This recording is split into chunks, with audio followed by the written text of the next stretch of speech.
What? Are you literally going to tell me that God created me to work?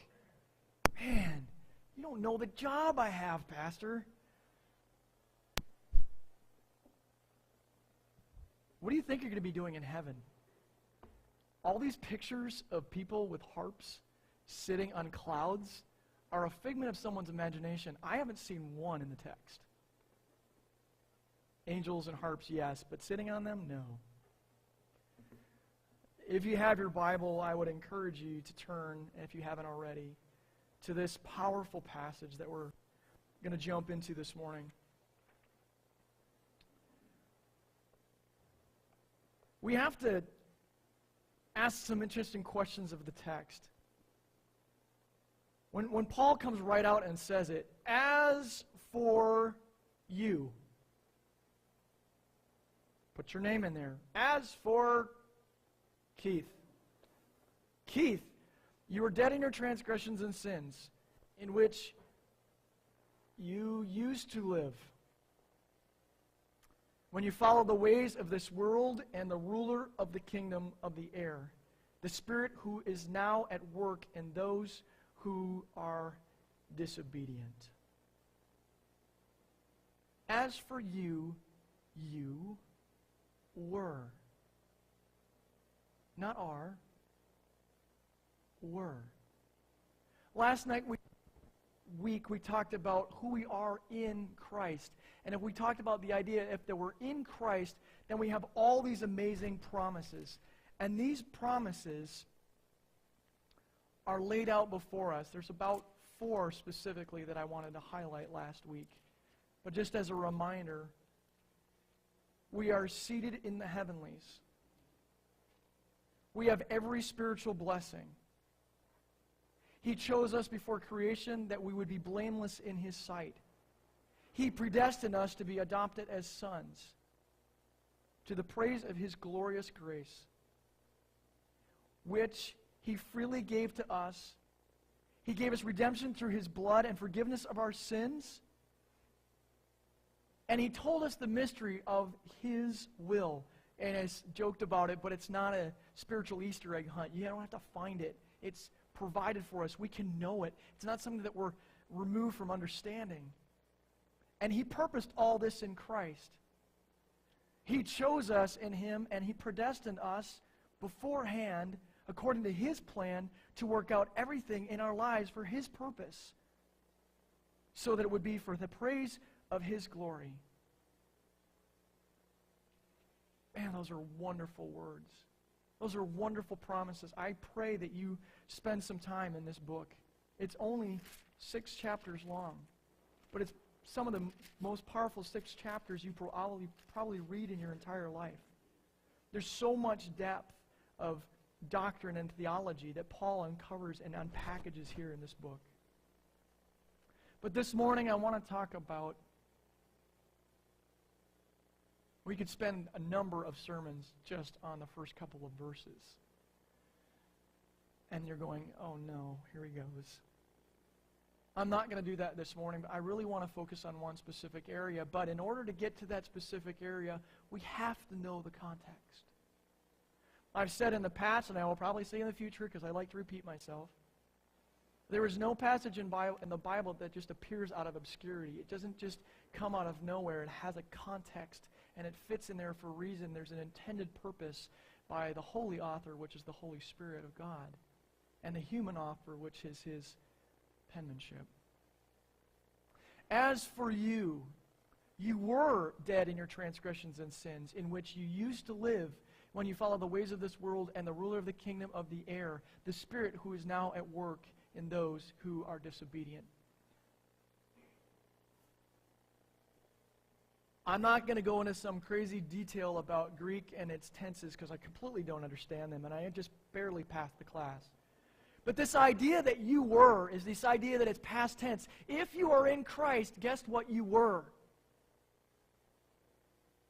Guess what you were? You were dead in your transgressions and sins. Because in the way that you lived, you followed the ways of this world. The ruler of the kingdom of the air, the spirit who is now at work, and those who are disobedient. All of us also lived among them at one time. All is all, that's all means. All. Nothing missing, nothing gapped. All. Also lived among them at one time.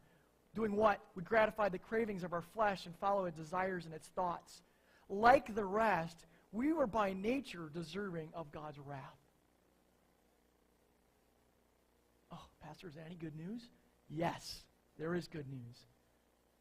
But because of His great love for us, God. Look at your neighbor and say, but God. Do it. Look at your neighbor, but God.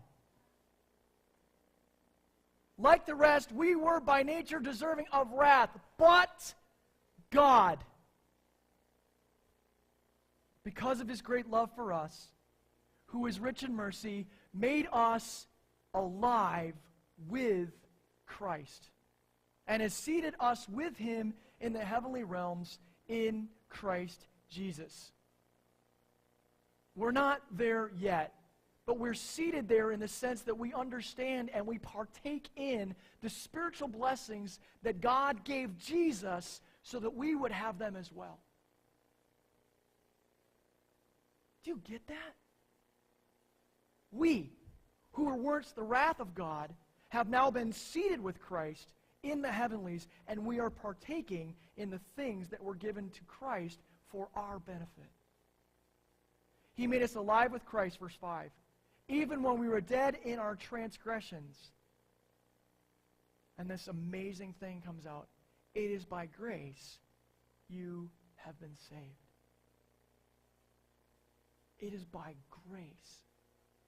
What is grace? I once heard it put this way. God's righteousness, a right standing before God at Christ's expense. Grace. God's righteousness. We have a right standing with God because of what Jesus did. Well, Pastor, I've heard all this before. I memorized this verse when I was growing up. Great. Good for you. I want you to look in the mirror and say, are you living it? It's one thing to memorize it. It's another thing to live it.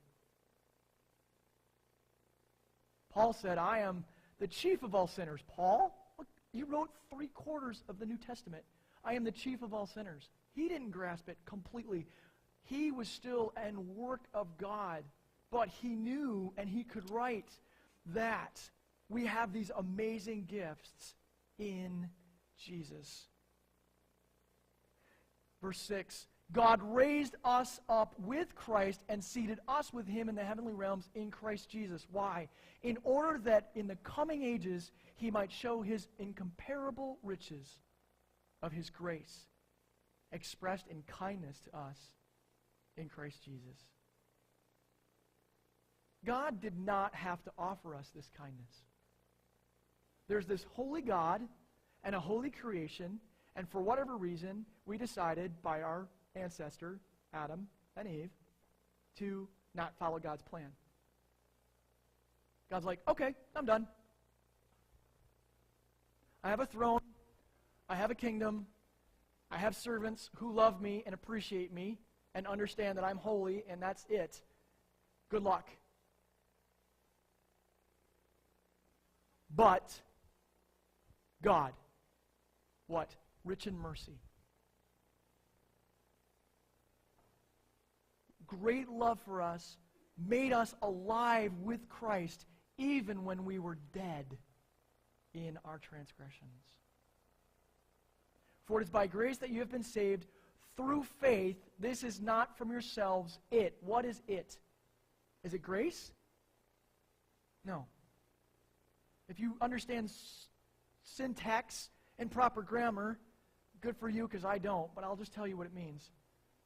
For it is by grace that you have been saved through faith, and this is not from yourselves. It, what? Salvation. It is a gift from God.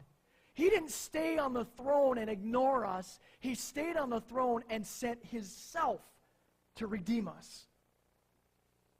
No king, I've watched movies, no king goes out and sacrifices himself, typically, for his serfs.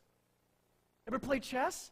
Those are the people up front that go out and take all the hits first.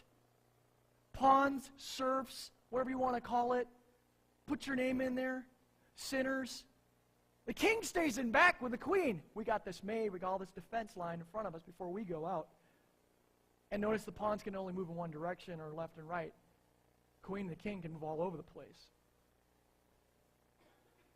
No. That's not the great God that we serve. That's not the King of Kings and the Lord of Lords. He doesn't sit on his throne and say, good luck. Have a nice day. It's awful cold out there. Do you know the sun is closer to the earth in the wintertime than it is in the summertime? That had to be a God thing. No. It is by grace we've been saved through faith, and this is not from ourselves. We can't do this. Newsflash. You may be a Christian for 20 years, 30 years, 40 years, 60 years, 3 years. And in some way, in your being, you're still in some way trying to earn his love. Stop. Just pause for a moment and recognize it's a gift. I may have shared this story before. I had a friend who sort of grasped this. I was privileged to have the conversation with him when he gave his life to the Lord. I was privileged to spend some time discipling him. I was privileged to walk in the waters of baptism with him. He's not the guy that didn't understand and got out of the baptism tank and walked right down the middle of the church. That was another young man. Leaving footprints, by the way, was great. But he grew up in a tradition where he understood, and it was taught in such a way that for whatever reason there was this block in his mind that he didn't quite understand that this gift was from God and that it was free. And so I got him this really neat Bible. It's a journaling Bible. And I said, I want to give you this Bible. Well, we saw each other a couple years ago. I want to give you this Bible. He goes, thanks. I want $60 for it. He goes, what? I said, yeah, it's an expensive Bible. It's a journaling Bible. It's got, it's leather bound. It's got one of those neat little straps that you can tie it up and like put it in your bag and it doesn't open up on you by accident. So why would you charge me for it? Well, it's expensive. Crying out loud, I'm not going to give it to you. He goes, what? I said, well, it's a gift, but I'm not going to, it was expensive. So I'm just like, meet me halfway, $40, whatever. He goes, why would you do that? And I said, oh, I don't know. It's because I can. He goes, a gift is free. I'm like, exactly. He went, oh. I said, dude, I love you, man, but you're kicking against the goads. Man, I don't understand what's going on with you. I don't understand why you understand this gift of grace, this free gift of God, and you still, for some reason, think you have to earn it. Like you could do anything that would make God love you more, or anything that would make God love you less, and that by doing something for God, you could earn it. Why? Because you follow the ways of this world and the ruler of the kingdom of the air, the spirit who's now at work in those who are disobedient. Our world tells us if you want a paycheck, you gotta earn it. You're not doing enough work. I remember being a youth pastor and being told, how much time are you spending in the office? Not much. I don't get much work done there. Well, we're going to have to talk about your office hours. Okay. I'm glad my former church gave me a box. It was great. I couldn't have an office because there was nothing to be there, so I was never there. I was out with the students. God doesn't say you got to earn this. God says this is yours. Even though you were, verse 1, verse 2, verse 3, all these things, dead in your transgressions, like the rest, were by nature deserving of wrath. But God, because of his great love for us, who is rich in mercy, made us alive in Christ, even when we were dead. Somebody say amen. That's fun.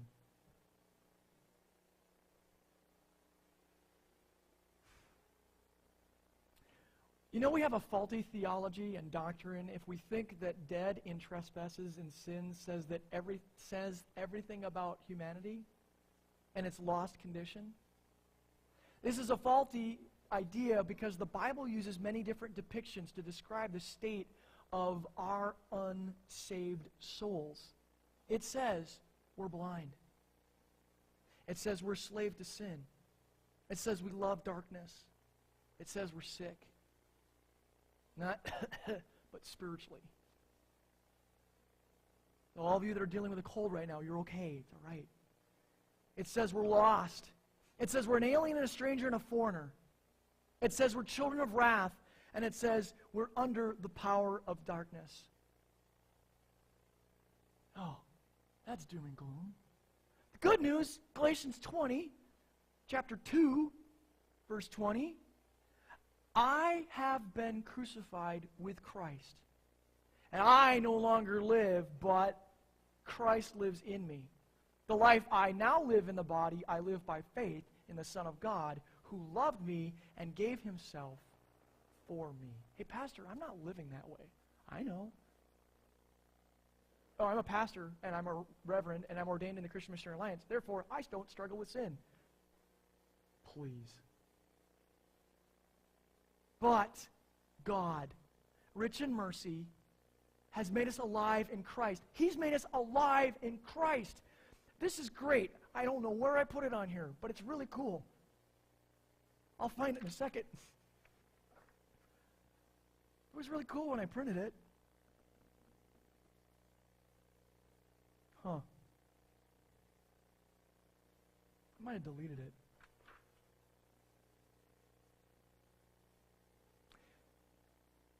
This is something of the idea that when God made us alive in Christ, He didn't upgrade us. We weren't one status and He's like, oh, 2.0. Oh, 3.0. He made us new.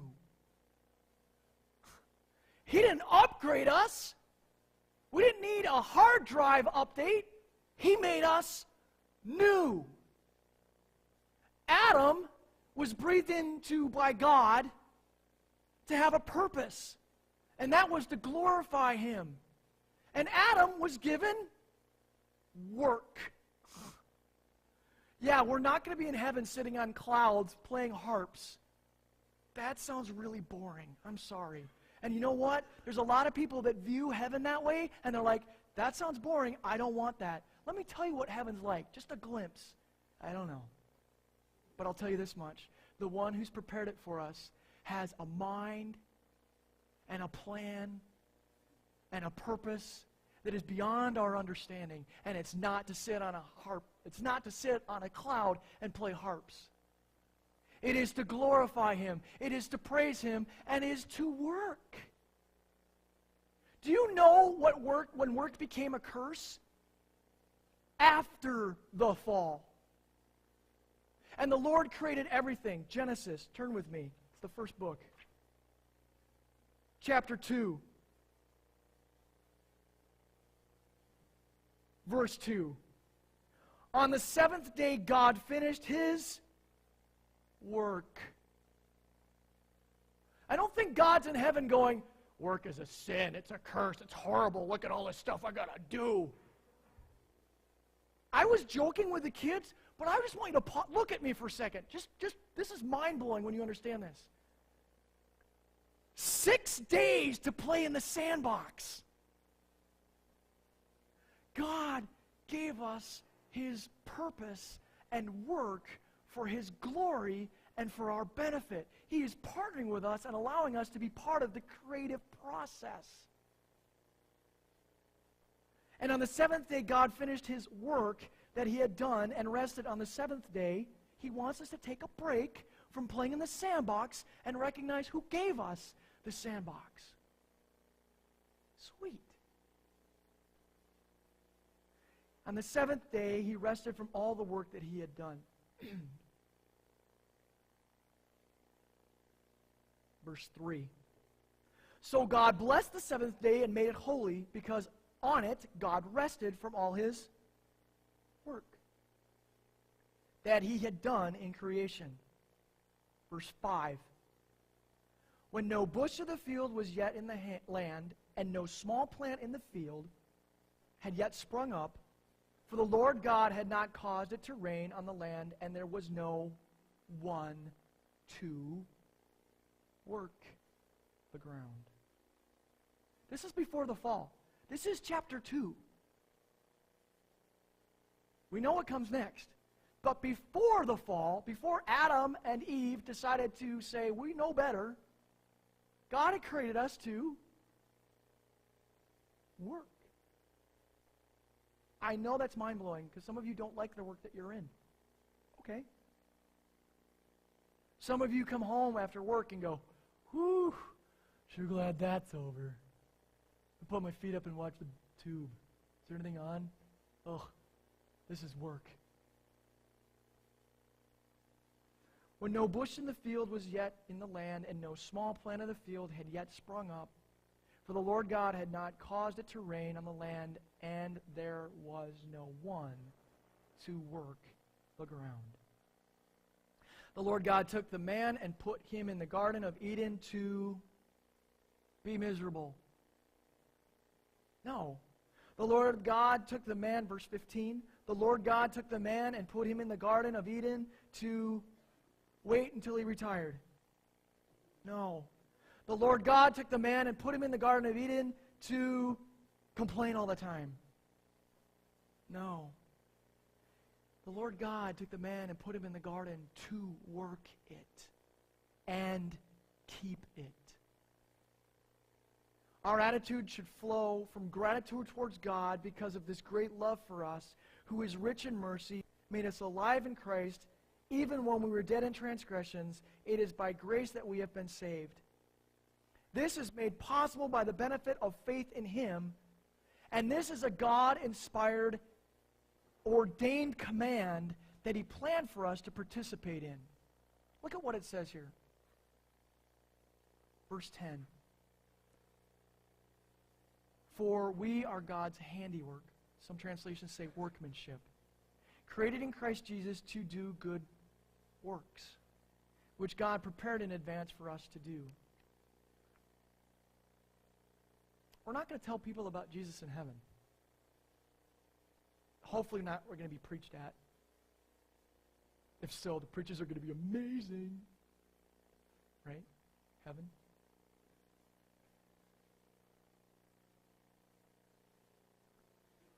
I don't know how you view work.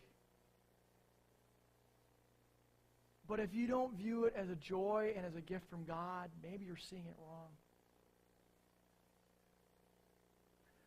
I told someone the other day when they asked, what are you doing? I said, I have the privilege to serve a bunch of people in a great church. That's your job? I said, no, that's my joy. If it becomes a job, I'll leave.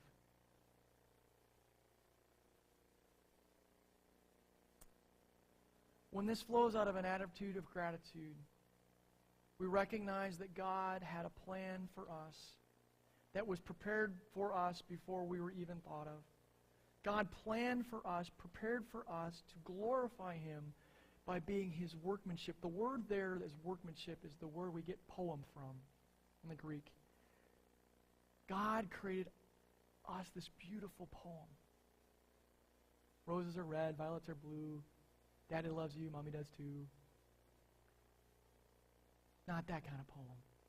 This beautiful, ornate, amazing poem that God would speak into existence and would use us for His purpose. We get to partner with God in this creative opportunity.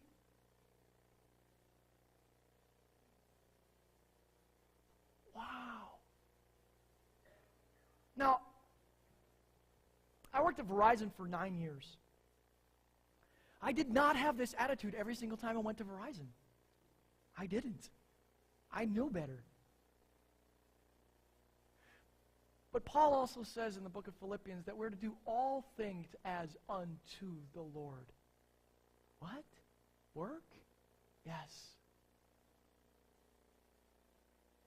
So I want to leave you with 3 considerations. The first is this.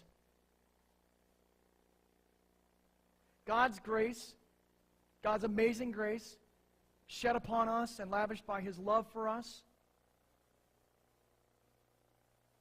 You can have one idea that says, in and done.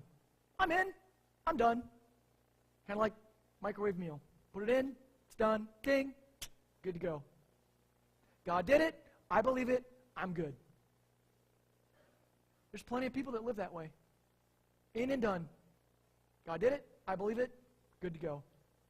Or a more popular vernacular of the day, no worries, be happy. In and done. Option 2, too much work, I'm exhausted.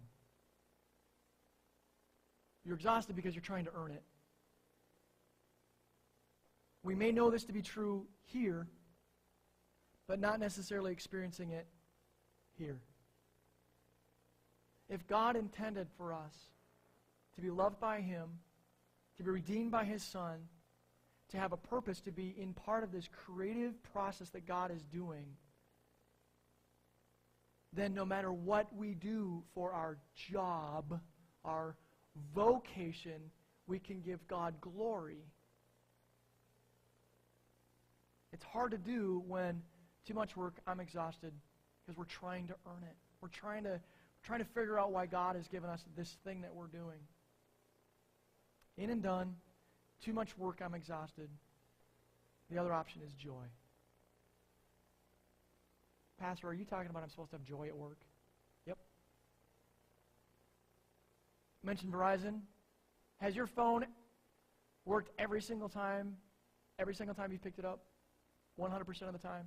You never had to reset it or turn it off, turn it back on, or have to charge it? I had to deal with those conversations every single day at work. And I had to try to be joyful. The power button's on the side, ma'am. Just push it. Please. Not just joy, but inexpressible joy. I know I'm a hyperactive person, and I know you're used to that, but do you understand how exciting it is to be able to play in the sandbox of God? Seriously. God has made a sandbox. And we are to partner with Him because He created for us to be creative. If we go back and look at Romans and we're to look like Christ, we're to be imaging Christ, then we're to be like Christ. Christ in His creative process, Christ in His love, Christ in His sacrifice, Christ in the creative nature from the beginning of everything, when He put it all together, we get to partner with God and create. If you have children, you've been partnering with God. Some more than others, Todd.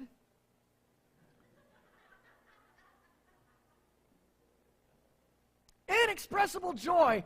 I get to participate in the plan of God being worked out through me. Work is a chance to honor God.